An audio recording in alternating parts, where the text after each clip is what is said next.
हाय लोगोफोर, नोंथांमोननि गेजेराव आरोबाव फिन खेबसे दोंसे शायरी भिडिअजों लोगोसे नुजाथिफैदों।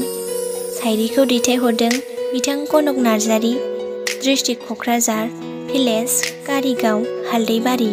दानिया फैदो बिथां हरनाय शायरीखौ दान्दिसे सम खोनासंलांदिनि। ओइ सना, नों मोजां मोनलायनायनि थार सोदोबथिखौ मोनथियोना नोङो?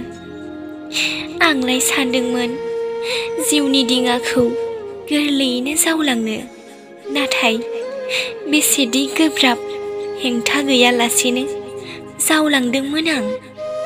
नों जेब्ला आंजों दङमोन अब्ला आं जोबोर खुसिमोन, नाथाय नों दिनै आंखौ गारना थांबाय।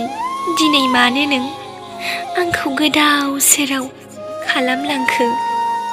मानो आंखौ रैखा गैयै दोहौआव गाब्र'होखो? सानदोंमोन आं जिउनि दिङाखौ बेसेबांबा गुवार अरायथा बोहैहोगोन, नाथाय बबेबा दोहौआव दिनै आं थाथ'नांबाय।